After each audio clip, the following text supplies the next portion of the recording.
Bueno, vamos a continuar con el siguiente de los ponentes, que lo tengo ahí en la escalera, lo voy ahí de refilón. Es Marc Castelnau. Marc es un ingeniero de montes, además responsable del grupo GRAF de Bombers de Cataluña. Y sobre todo, yo me gusta llamarle un aprendiz de todo y un comunicador de todo lo que aprende, que es mucho. Yo os puedo decir que es una de las personas con las que más he aprendido de incendios. Bueno, con alguna gente de medio ambiente y algún laboral así de estos viejos que también al inicio seguro que también a ti te enseñaron cosas. Y vamos a escucharle atentamente a ver qué aprendemos hoy sobre el paisaje y sobre alguna otra cuestión relacionada con los incendios. Marc. Voy a bajar el micro porque están duros estas cosas, sí. Bueno, buenos días. Es difícil mejorar un poco las charlas anteriores. Hablar después de Carmen bueno, ya he dicho lo que sabemos, que todo lo que estamos hablando y que vamos a hablar en este congreso pues ya viene años diciéndose. Yo recuerdo mi primer trabajo en los PECs, o los puntos estratégicos de gestión, corría el año 98, ha llovido mucho desde entonces, muchas campañas de incendios y evidentemente empezamos a crear el plan de quema siguiendo las directrices de esos años y nuestro plan de quemas prescritas, que quemamos una media de 90 días al año, pues ya lleva eso, desde el año 99 en funcionamiento. El problema sigue estando ahí y no ha mejorado nada. Y después del Congreso Forestal Español de Lérida, donde expliqué un poco con motivación que creo que tenemos un gran papel por delante, después de este verano sigo siendo positivo, pero mi conclusión es game over. Estamos en un punto sin retorno y lo hemos superado. Los que llevamos años en incendios hemos visto los incendios de este verano y hay un punto de no retorno en cuanto a comportamiento de incendios forestales. Y básicamente lo que vamos a hablar estos días en este congreso es sobre cómo diseñamos esas zonas estratégicas de gestión, cómo nuestro paisaje influencia en cómo se va a mover el incendio y cómo nosotros podemos pinchar ese paisaje para sabotear el movimiento de ese incendio.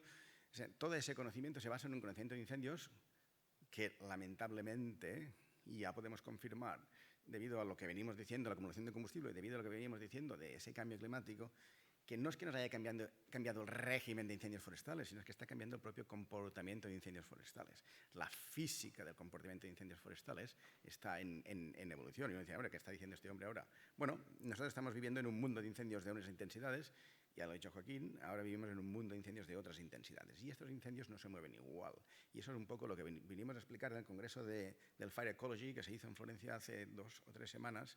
La mayor parte de los modelos de propagación de incendios pues necesitan una mejor calibración, un mejor aporte de datos, pero hay muchas fórmulas de Rothermel pues, que no contemplan los procesos convectivos y de vorticidad que se están dando en estos momentos, que ya se daban cuando existieron esos modelos, pero no eran lo importantes que son ahora, pero es que encima los modelos de cómo esa intensidad está afectando a nuestros incendios o nuestra vegetación está cambiando. Todos sabemos que la lepensis es una bestia de regenerar después de incendios.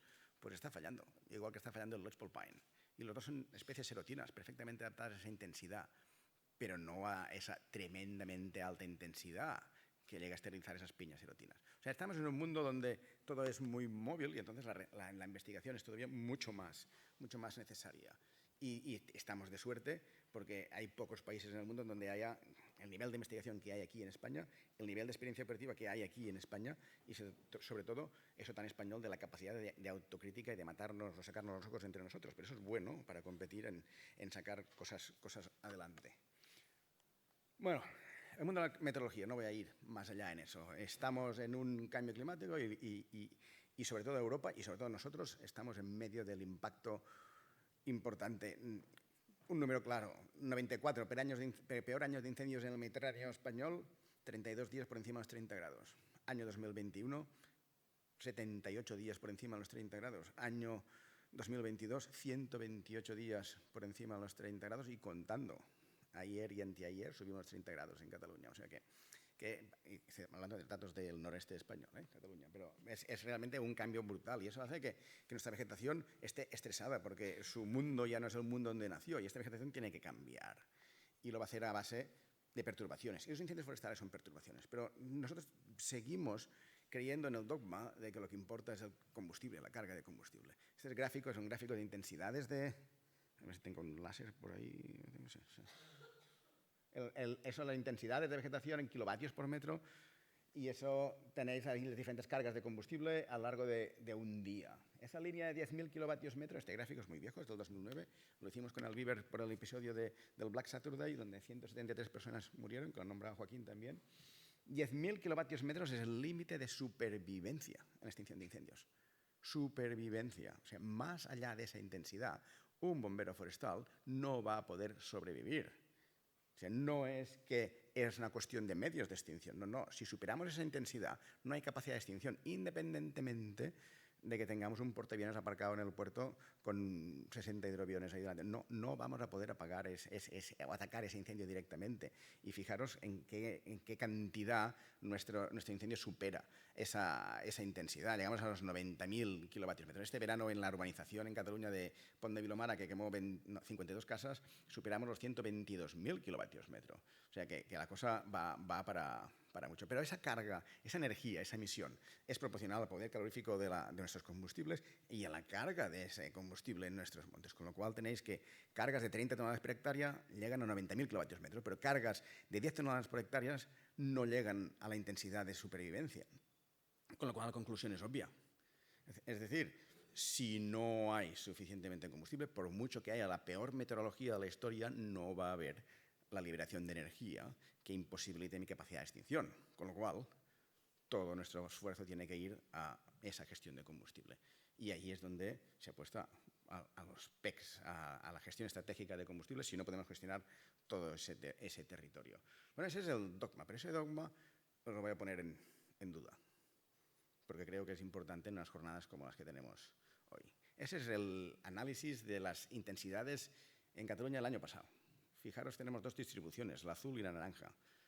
Y esas distribuciones lo que nos están diciendo es que la intensidad del incendio que nosotros esperábamos, basados en meteorología, topografía y combustible, los factores básicos de simulación de incendios, ajustados, con buenos datos, y utilizando los modelos de simulación actuales, pues esa es la intensidad que esperábamos con los incendios que tuvimos. Y sumando cada hora de propagación de incendio, vemos que la intensidad media está en esos 4.000 kilovatios por metro, 3.890, 4.000 kilovatios por metro. Bien, vamos bien. O sea, hay capacidad de extinción, porque es justo la mitad de lo que podemos resistir, ¿no? Estaba ahí, pues bueno, hasta 10.000 queda mucho. Pero la realidad fue otra. La realidad es la distribución naranja. En la distribución naranja, su media está en 8.300 kilovatios metro. A 1.800 o 1.700 kilovatios del límite de supervivencia. Cuidado. O sea, nos enfrentamos a unos incendios que son mucho más intensos de lo que esperamos que sean. Es decir, incluso con nuestras herramientas de simulación, incluso con todo nuestro conocimiento, no tenemos esa capacidad de entender qué está pasando. Y fijaros, os he puesto todo lo que es la piroconvección, no solo los pirocúmulos, sino también todos los temas de vorticidad, todo lo que queráis. Y os he señalado en qué momentos de esos incendios se acumula esa piroconvectividad. Y veis que esa piroconvectividad, que son los cuadraditos azules que tenéis ahí superpuestos, son precisamente los que sesgan la distribución esperada respecto a la observada. Con lo cual, tenemos unos procesos de piroconvección y los que sabéis de piroconvección sabéis lo que implica. Es decir, lo que implica es que el incendio tiene capacidad de modificar esa atmósfera. El viento que el incendio sigue no es el viento meteorológico esperado, sino que es el esperado más el que él genera por condiciones de piroconvección. Y a partir de ahí, nuestros modelos van mal. Y a partir de ahí, todo lo que basemos en predicción de nuestros modelos va un poco torcido. Y no solo los modelos ecológicos, sino también nuestra capacidad de diseñar esas infraestructuras. Por eso es tan básico o tan importante la carrera de investigación actual en todos los temas de piroconvectividad. Voy a enseñar un ejemplo. Eso es Collserola, dos ejemplos de simulación de Collserola. Está simulado utilizando el Wildfire Analysis de Tecnosilva, pero ahí veis dos incendios de Collserola. Eso es Barcelona, el impacto de Barcelona. Hemos llevado esas simulaciones al mundo de la interfaz urbano-forestal porque es el mundo donde políticamente hay mucha más conciencia. La diferencia entre estos dos incendios, el de la izquierda más pequeño, el de la el de la derecha es un poco más grande y da más miedo, simplemente si utilizamos factores de ajuste de piroconvección. En lugar de utilizar la meteorología predicha, utilizamos la meteorología que estimamos el incendio va a fabricar. Pero miremos en detalle este incendio y es cómo evoluciona este incendio. Este es el crecimiento sobre Barcelona. Evidentemente, si esto lo tenemos en un día, va a ser un desastre nacional. ¿Por qué? Pues porque nuestro servicio de extinción va a tener que decidir entre defender las casas o atacar el flanco motor. Si no ataca el flanco motor, evidentemente el incendio crece, con lo cual a las 4 horas va a estar invadiendo Barcelona. Pero tenía que estar defendiendo estas casas. Si no defiendes estas casas, no puedes atacar este flanco. Pero entonces, digamos, ahí aparece el concepto de PEC, ¿no? En el sentido de, bueno, vamos a poner los PECs en este eje de aquí o en este eje de aquí para evitar ese crecimiento de incendio y poder defender esas casas. Pero ¿cómo planteamos el PEC con estos incendios tan grandes, con estos incendios tan rápidos, con esas intensidades tan bestias, ¿no? Entonces, eso es un poco lo que vamos a discutir estos 2 días aquí. Y yo no voy ahora a abrir el melón, lo dejo para Sier, para Raúl y para los demás que vienen después. Pero básicamente voy a explicar un poco los limitantes, porque al final, y lo han dicho los anteriores ponentes, hay muchos limitantes de la manera como concebimos, de la manera como entendemos el problema. Y muchos de los modelos de investigación, mucho de la política que tenemos tenemos en España, está hecha en base a los incendios esos de los años 80 que nos dejaron a cuadros. Pero esos incendios ya no están, igual que el clima que tenemos ahora ya no es el de los años 80, son diferentes y tenemos que adaptar toda esa manera de pensar y entender al momento actual. Es otra simulación hecha con Wildfire Analysis, es probabilística, da mucha más información. Esta es la diferencia entre la simulación clásica y la simulación con piroconvección. Evidentemente, los simuladores tienen la capacidad de entender eso si les damos los datos correctos. Y fijaros lo que uno puede esperar con una simulación clásica, entendimiento clásico, o gestión forestal adaptada para prevenir incendios forestales y lo que los incendios tienen capacidad de hacer con las atmósferas cálidas actuales, con la piroconvección actual. ¿Cómo trabajamos nosotros conceptualmente? Y hablaréis de esto más tarde, pero básicamente podemos dividir el territorio en zonas que nosotros llamamos los polígonos de potencial. Lo podemos hacer un poco más bonito, lo podemos hacer así en plan se hacen análisis en el puesto de incendio, pero básicamente esto se traduce en varias ideas básicas de cómo propaga el incendio. Esas las 2 unidades de propagación de incendio. La manera clásica es hacer las áreas de gestión de combustible para cortar la progresión de incendio, sobre todo la progresión de incendio básica de 2 a 3. La otra es los PECs, que es buscar esos puntos estratégicos que me van a permitir en mi sistema de extinción atacar ese incendio y cortarlo en el eje principal. Y los ejes principales son este y este de aquí. El otro es utilizar interfase urbana. Y el otro planteamiento es dejarme de historias y gestionar integralmente toda la zona que realmente es la que provoca nexo. Al final, todo se basa en cortar, en saber cuál es ese camino que va a seguir el incendio y en cortar ese camino o garantizar que tenga capacidad de trabajar en ese camino. Entonces estamos en un equilibrio un poco complicado entre hay que gestionar lo mínimo para reducir el impacto ambiental de la gestión, pero básicamente lo que estamos viendo es que nuestros incendios son realmente tan intensos que básicamente no es que fabriquemos estructuras para garantizar la extinción, que era el concepto inicial de ese PEC, sino que necesitamos es tener capacidad de sobrevivir el impacto de esas altas intensidades. Y básicamente ya hemos visto que nuestros incendios, cuanta más intensidad, tienen más capacidad de saltar, de cruzar, de correr o de generar, y veremos ahora algunos vídeos en eso. Entonces, estamos ya en ese momento donde hay que empezar a pensar, no hacemos fajas o zonas de baja carga, hacemos PECs, pero básicamente lo que hay es utilizar la gestión general de ese territorio que nos permite cortar ese proceso. Es decir, reducir la intensidad que va a tener el incendio y, por tanto, reducir la capacidad del incendio de generar esa periconvectividad. Si estamos en eso, estamos en una estrategia de paisaje. Si estamos en los PEC, estamos todavía en una estrategia de extinción. Y hay que tener eso claro. La estrategia PEC, la estrategia es una evolución de la estrategia de ataque al incendio forestal. La estrategia de gestión de incendio forestal es fabricar un paisaje diferente, o sea, volver a esa idea de paisaje de mosaico, que es lo que evitaba que el incendio tuviese capacidad de generar esa intensidad. Porque al final, para generar una intensidad, un incendio necesita inercia, y esa inercia la consigue en el paisaje. Y nosotros no podemos fabricar una cirugía a escala de paisaje, es decir, todo el paisaje va a poder quemar, pero nosotros hacemos aquí una infraestructura que va a permitir parar ese incendio. Antes sí, con los incendios de ahora empezamos a tener esas dudas. Fijaros en este incendio de de Pont de Vilomara, es este verano. Os he puesto las isocronas de crecimiento de este incendio, ahí están todas por trocitos y aquí están reducidas a espacios de 1 hora. El punto de inicio del incendio. La primera interfaz urbano-forestal que teníamos en el incendio es esta que está aquí, que es la mitad del incendio forestal. Aquí perdimos 52 casas. Estuvimos básicamente 3 horas para que el incendio llegase desde que empieza hasta la urbanización. Y cuando empieza ya sabemos que tenemos que proteger esa urbanización. Pero el incendio está 3 horas para llegar a su punto medio y está 1 hora más para llegar a la siguiente urbanización. O sea, esta isocrona, la verde, es la isocrona más grande del incendio. No tenía que ser la más rápida, pero sí que es la isocrona que se da justo en el momento de la urbanización y que se da en una de las zonas, o casi bien en la única zona que estaba gestionada el territorio, porque esa urbanización tenía interfaz gestionada y tenía sus espacios gestionados. Pero coincide que en ese espacio donde hay las casas, donde hay protección de esas casas, el incendio fabrica un pirocúmulo.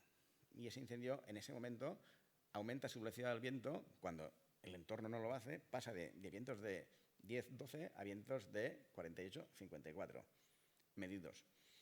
Y ese proceso de piroconvección es lo que hace que el incendio haga en 1 hora lo que le ha costado 3 horas y pico hacer. Y por tanto se pase por el forro cualquier infraestructura de prevención de incendios. Y se pase por el forro cualquier lógica de predicción de ese comportamiento de incendios. Y eso es un poco lo que tenemos que pasar. Y me gusta pasar estos vídeos, los habéis visto, ya son famosos, pero me gusta pasar para que entendamos lo que estamos diciendo. ¿Me puede dar el vídeo? Esto es una imagen de un pirocúmulo. Los que no lo habéis visto, que entendáis. Un pirocúmulo, pues el incendio llega a su nivel de condensación y fabrica la nube de tormenta. Punto. Y lo que sube, baja. No hay más. Pero esto es visto desde abajo. La otra es estética. Esta es un poco más cruda. Es desde lo que siente un bombero que está debajo. Y es una urbanización lo que está allí. ¿Puedes dar también? Que tiene su faz. No, al vídeo. Te pones encima del... Aquí, a la flechita. Bueno, ahí veis la base de la nube cuando amanece y la hostia que le cae encima. Bueno, ya podemos tener PECs. Ahí tenemos un follón. Y eso es lo que vimos en Pedrao Grande. Se pone encima, le da...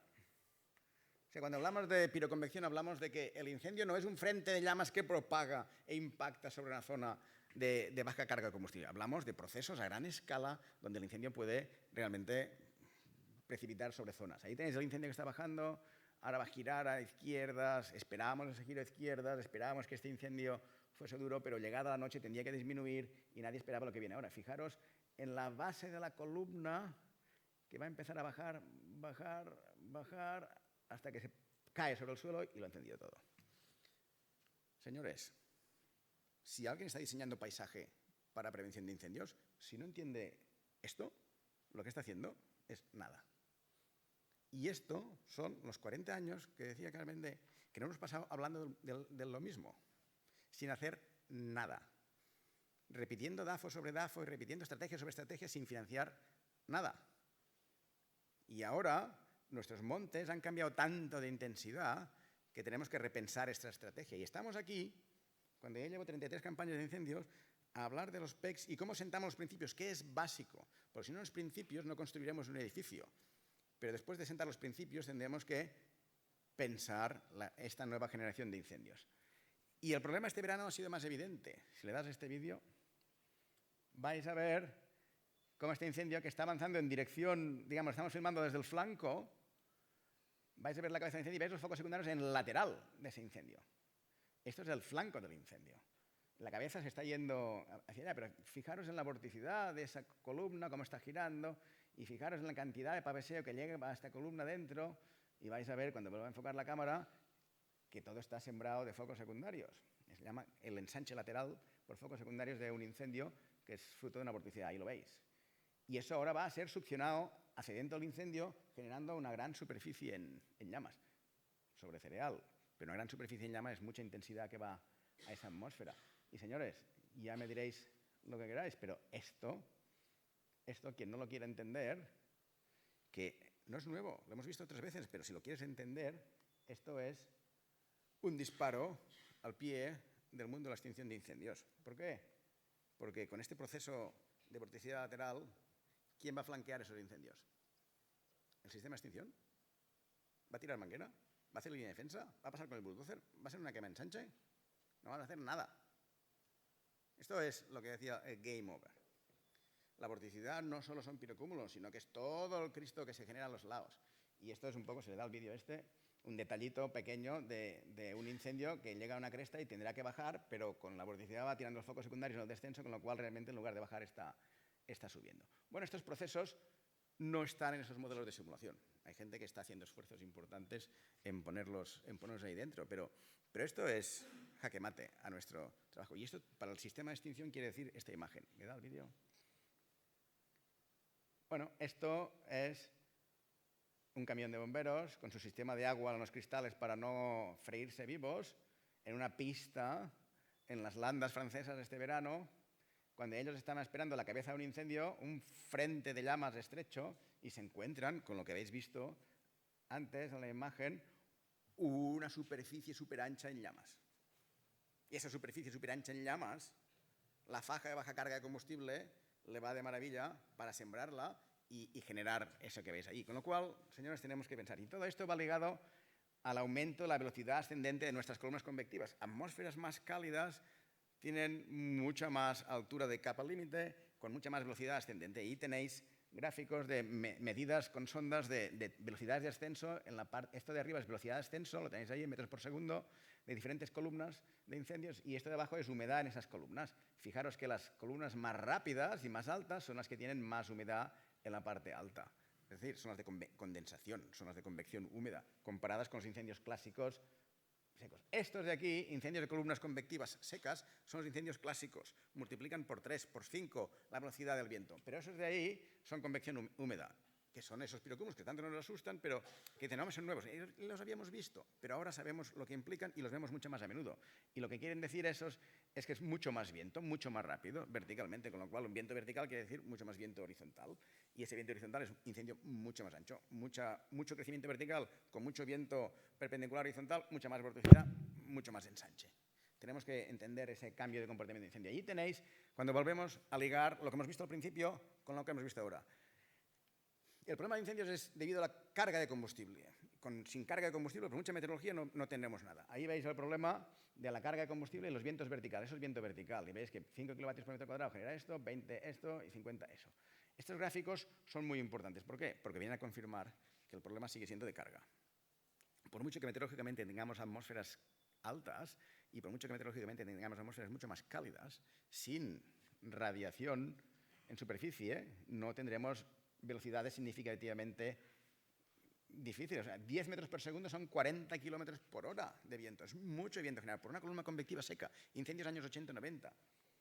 15, ya estamos a los 60 kilómetros por hora. Es mucho. Los incendios actuales. Ahí estamos ya subiendo casi 70 metros por segundo. Multiplicar, son 200 kilómetros por hora de largo. Pedra Grande marcó 172. Esos todavía no los hemos visto en Península Ibérica, sí en España, sí en Portugal. Pero ahí es donde estamos. Hay que diseñar PECs para esto. Si no, vamos 40 años tarde.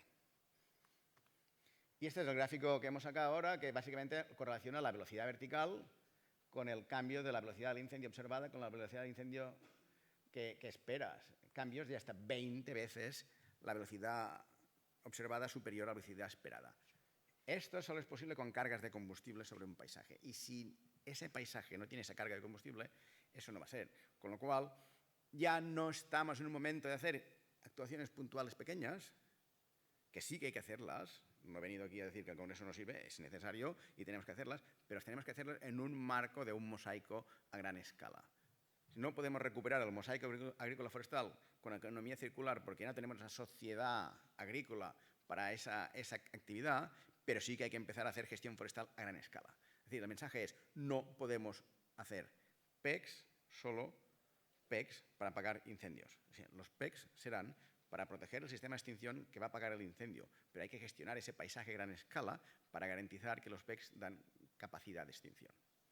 O sea, en los 40 años que hemos perdido se nos ha multiplicado la faena. Y esa es la perspectiva que creo que tenemos que tener. Y si no tenías claro, estos gráficos son difíciles de entender, pero lo intento. El LCL es el nivel de condensación de la atmósfera. Y el VLH es la altura de la columna, la altura de la atmósfera, la capa límite. Básicamente, este gráfico representa las condiciones normales de la atmósfera y en ello hemos superpuesto velocidad de propagación del incendio por hora. El tamaño de la bolita es proporcional a la velocidad del incendio. Más bola, más velocidad. Lo que veis ahí es una atmósfera normal donde se divide entre los incendios convectivos, que son los incendios donde el nivel de condensación y la altura de la capa límite atmosférica es equivalente. Es decir, ¿qué me ha pasado? Ahí.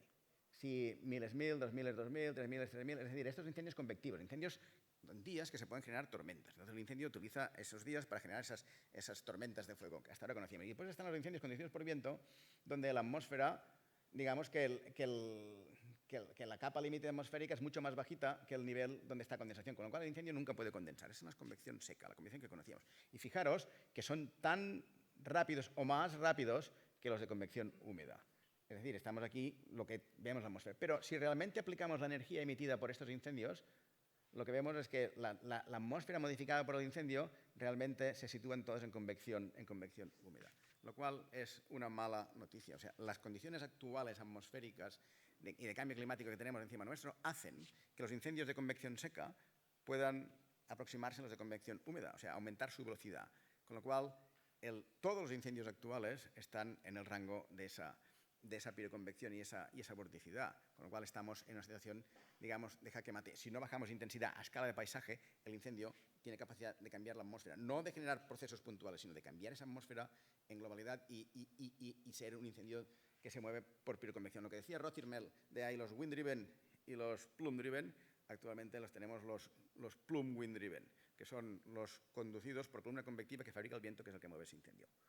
Y es un cambio que está ahí, que esto está saliendo de estas campañas desde el 16, que empezamos con Fort McMurray, las máquinas, Pedrao Grande, pero estamos aquí con los incendios del año pasado de Navalacruz, con los incendios de Zamora, con los incendios de Sierra Bermeja, con los incendios de Santa Coloma, con los incendios de Pont de Vilomara, estamos ahí con todos esos datos y eso es pues salido del horno. Si le das al de la izquierda, al vertical, es un vídeo, con eso termino ya, pero... Este es un vídeo del impacto del incendio en la urbanización de Pont de Vilomara este verano. Ya veis que la columna va girando, está filmado del helicóptero, pero eso es conocido. Pero lo que quiero es que os fijéis en lo que vendrá ahora. El incendio va a recorrer el flanco, le dijimos, recorre el flanco y enséñame el frente. Pues nosotros estábamos calculando la intensidad, la radiación kilovatios metro cuadrado que estaba soltando este bicho. Fijaros en ese frente. ¿Ese es un frente en llamas o una superficie en llamas? Ahora vais a ver mejor. ¿Lo veis? Es una superficie en llamas, señores. No es un frente de llamas. Ahí ya podemos cargar lo que queráis. Pero el comportamiento de incendio ha cambiado.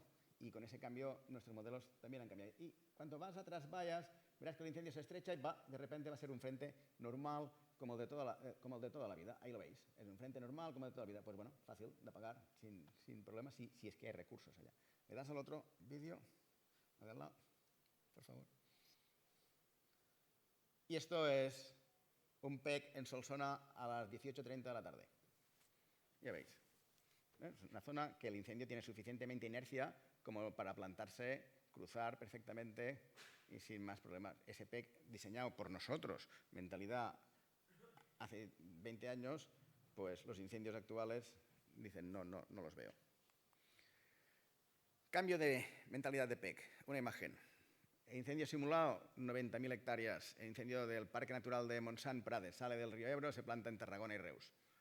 La mancha verde-azul, esa que tenéis ahí, el incendio de Torre Espanyol 2019. El incendio de la Ribera de Ebre, 6.000 hectáreas. La razón por la que este incendio los próximos 20 años no me preocupa es porque tengo este incendio del 19. Podemos hacer PECs. O podemos gestionar nuestros incendios para que fabriquen ese mosaico que ha desaparecido debido a cambios socioeconómicos en los últimos años. Esto de llevar la campaña de quemas en verano, utilizando nuestros propios incendios para generar esos agujeros, utilizando nuestra gestión de incendios para generar el paisaje de mañana, es la estrategia que estamos empezando a implantar para el tipo de incendios que tenemos. Ahora, o sea, si podemos generar un mosaico agrícola forestal, lo generamos. Si no lo podemos generar, utilizaremos las perturbaciones para generar ese mosaico, porque si no, es imposible enfrentarnos a este tipo de incendios. Esta imagen es una campaña de quemas, parece, pero no, es incendio forestal. Y básicamente todo esto nos lleva a que estamos tendiendo de esto hacia esto, cada vez más a buscar ese conocimiento y transformar nuestros incendios en incendios naturales que gestionan. ¿Por qué? Pues porque en el estado de las cosas, lo rápido que van las cosas, como os he dicho antes, los dos ponentes lo han dicho, 40 años repitiendo el mismo mantra y avanzando muy poco. El sistema de extinción sí ha avanzado mucho, pero la prevención de paisaje no. Pero en España se da el hecho de que nuestros colectivos de extinción, sistemas de extinción, están suficientemente capacitados para transformar estos incendios en gestión de paisaje. Esto es posible. La inversión de miles de euros para fabricar infraestructuras de paisaje es algo que llevamos 40 años pidiendo y no estamos haciendo. Lo que vamos a hacer en estos congresos estos 2 días, espero ponga las bases para definir muy bien el PEC, la autoridad de ese PEC y en cómo, dónde y con quién.